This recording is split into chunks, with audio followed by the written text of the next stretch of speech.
the A320, the workhorse, the narrow body, Airbus's equivalent of the 737. Speaking of that, we see news like this, and I think of Boeing and the 737 challenges. What happened, and what's going on with this A320? Yeah, so as you mentioned, this is, I think the one actually point you didn't make is this is the money maker. This is the big money maker for Airbus.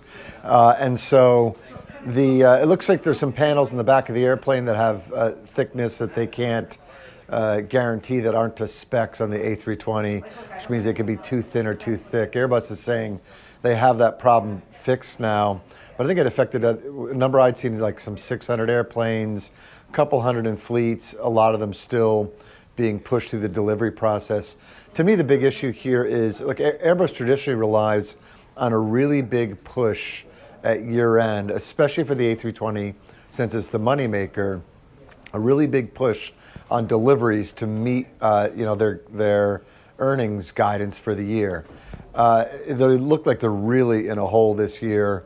We think they need a couple hundred deliveries of this airplane in November, December. They give us guidance for total airplane deliveries, not just A320s. We think they need a couple hundred deliveries of this in November, December. We think they maybe got 50 out in November. That's what Cirium is saying. Probably there's more, but there's a lot of airplanes to deliver in December, coupled with problems like this thickness issue with panels makes it look like they're just not going to make delivery guidance for the year. And that means we're not going to make earnings guidance. Okay, so, they'll catch up, though. I mean, it's not like, let's be honest here. Let's be realistic. It's not like anyone's not going to buy an A320 who has one on order as a result of these quality issues, right? You got it. No, I don't think so, right? You can get companies that'll fall away if you miss your delivery window by a significant period of time. I think it's typically a year. Airbus is not going to miss delivery windows by a year because of this issue. So no, I don't think airlines are going to even have an opportunity to cancel. And the backlog for this airplane is almost 10 years long. It might even be 10 years long. You're not getting out of line at this point. You're standing. You're just waiting for that A320. I'm still waiting for my A320. I know that. It's like, sitting a boutique down in Soho, like a pop-up store. Like the line just goes around and around, and you stay there for 4 hours because you just want to get in there. Hey, what's interesting though, George? The folks over at JP Morgan, they said, given that Airbus has not issued a stock market release changing its guidance on deliveries, the panel issue looks to be controllable. So is it possible that they will be able to make up the difference, or is it a case that they just haven't done it yet, meaning Airbus? I mean, they have 30 days. Okay. And again, by my calculation, they need over 100 deliveries of A320s. Nothing better get in their way between now and then. You could work day and night, I guess. Yeah.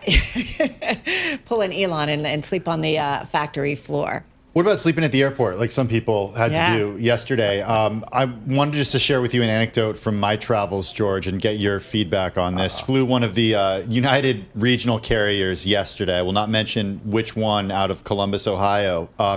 Delayed for a couple hours. That's not the challenging part. What surprised me was what I heard from the captain when he addressed us, and it would seem like there was a lot of confusion about ATC at Newark Airport opening up slots for landing due to weather. Air traffic control. For air traffic control, thank you. And what he said, he said it hasn't gotten any better since the government reopened, and it's been an ongoing issue that they're getting mixed messages from air traffic control, and he seemed really frustrated about it. The captain had flown from, and he said the same thing happened, like Charleston to Chicago, and then Chicago to Columbus to Newark, and then finally Newark to Pittsburgh for the day. And he's like, this is happening everywhere right now. What's going on with ATC?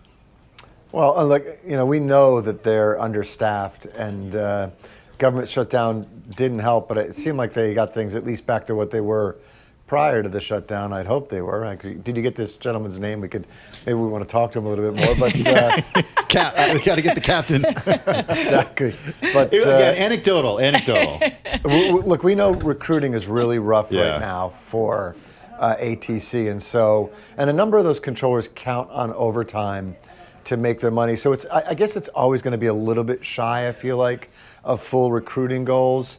But I do think we're in a problem state here where we got to get more, recruited to this industry, because it takes training to get them into those towers. It's a rough job.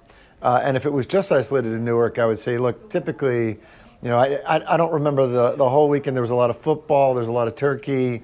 But it seemed like we had a bunch of overcast and windy days and some rain in that whole period of time. And Newark does well only when skies are clear, visibility's great, and nothing is getting in the way.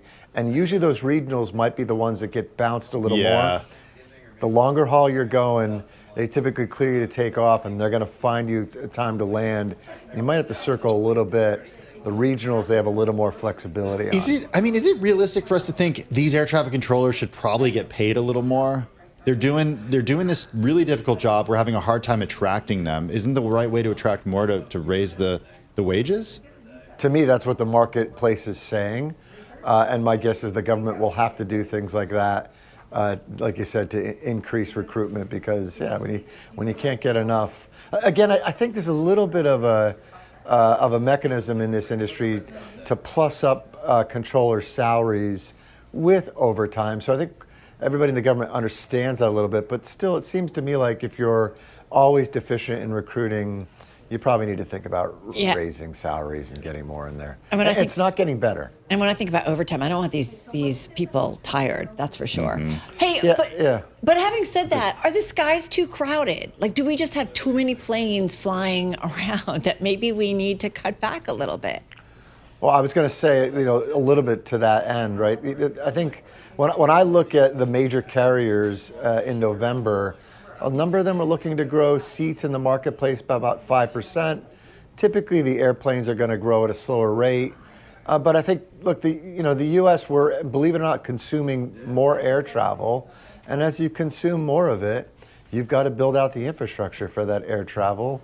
And air traffic control is definitely one of them. And technology that goes into air traffic control is another thing I think we've got to look at. I don't know that I'm ready to have AI guide my flight and decide who lands first, but we need to find ways to ease up the burden. Maybe we could use a few less controllers, but I think we need to be recruiting as well, because there's a lot of baby boomer controllers that are probably looking at the retirement calendar and thinking, hey, it's the time to go.